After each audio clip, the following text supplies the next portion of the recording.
अभिसंधाय तु फलम दम्भार्थम अपिचैव यजते भरश्रेष्ठ तम यज्ञम विधि राजसम। 17वें अध्याय में 3 प्रकार की श्रद्धा है। श्रद्धा बाहर से दिखावे की नहीं होती, श्रद्धा अंतःकरण का भाव होता है। इसलिए जो व्यक्ति बाहर से दिखावा करता है श्रद्धा का, उसको रजोगुणी फल मिलता है पर सतोगुणी नहीं मिल पाता। सतोगुणी फल कब मिलता है? हमारी अगर किसी के प्रति श्रद्धा है तो उसके व्यवहार से, उसके आचरण से पता लग जाता है कि जो व्यक्ति किसी के प्रति श्रद्धा रखता है तो हमारे व्यवहार से और हमारे काम से जिसके प्रति हम श्रद्धा रखते हैं उसको कष्ट ना हो, इसका ध्यान रख करके कोई व्यक्ति कर्म करता है, वो होता है सत्वगुणी कर्म।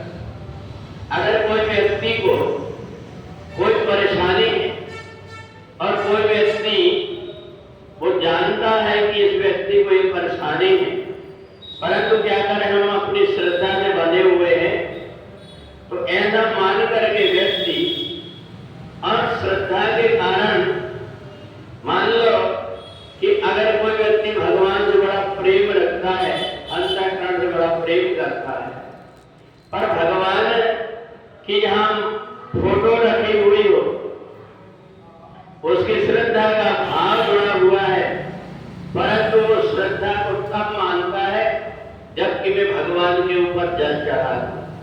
अब फोटो रखी हुई है, एक व्यक्ति ने अगर भगवान की फोटो के ऊपर जल चढ़ा दिया तो बताओ उसकी श्रद्धा हुई कि मूर्खता हुई? उसने तो फोटो ही नष्ट कर दिया। ऐसा ही श्रद्धा में सतोगुणी श्रद्धा वाला जो व्यक्ति होता है,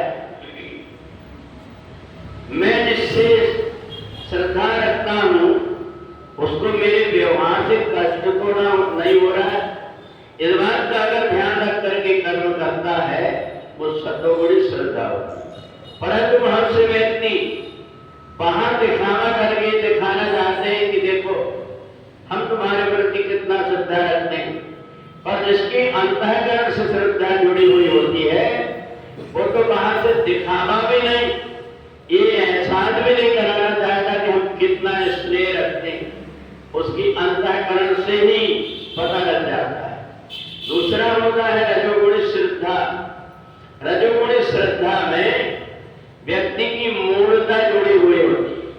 रजोगुणी व्यक्ति अगरबत्ती लेकर के अपने गुरुजी की पूजन कर रहा है और वहां जो फोटो रखी हुई है, अगरबत्ती घुमा करके वहां सब अगरबत्ती के गोल से जला देता है। अगर उसको कोई बोलता है, कहता तुम हमारी पूजा में श्रद्धा में बाधा करते हो, पर उस लोग को ये भी नहीं पता है कि मेरी जो कर्म है इससे श्रद्धा नहीं बल्कि मेरी मूर्खता दिख रही।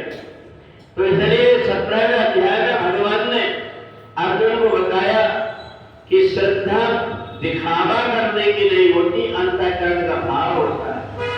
इसलिए इस बात का पूरा पूरा ध्यान रख करके कि हमारे व्यवहार से कष्ट ना हो, ये सबसे ऊंची श्रद्धा कहलाती है। तमोगुणी श्रद्धा वो होती है जो व्यक्ति अपने स्वार्थ के लिए कुछ भी करना चाहता है, किसी की बलि चढ़ाता है, किसी ऐसे प्रकार की पूजा देता है जो पूजा बहुत महंगी होती है, बहुत कष्ट हो लेकर के इधर उधर से उधारी करके व्यक्ति और उस पूजा को करके परेशान होता है, उससे मिलता कुछ नहीं है, परंतु तमोगुणी वृत्ति उसकी है, इसके कारण वो सब कुछ कर रहा है।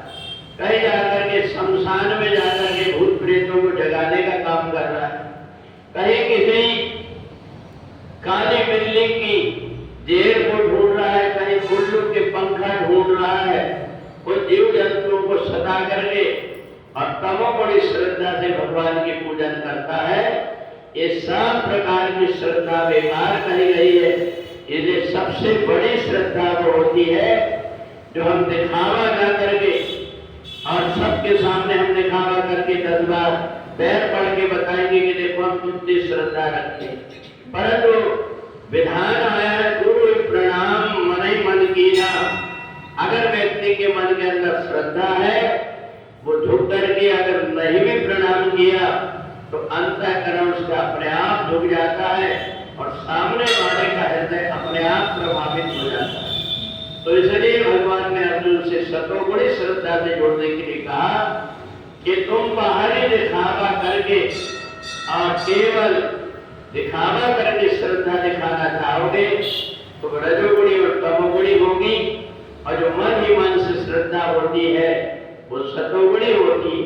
हमारे अंदर कोई प्रकार का अभिमान ना हो, इसलिए भगवान के सामने, अपने बड़ों के सामने, गुरुजनों के सामने जो सिर झुका करके प्रणाम करता है कि मेरे सिर झुकाने की आदत बनी रहे, इस भाव से लेकर के करता है, ये सतोगुणी श्रद्धा अंतःकरण के संबंध को मजबूत करके और सामने वाले का आशीर्वाद बिना मांगे ही उसको प्राप्त हो जाता है। बोले वृंदावन बिहारी लाल।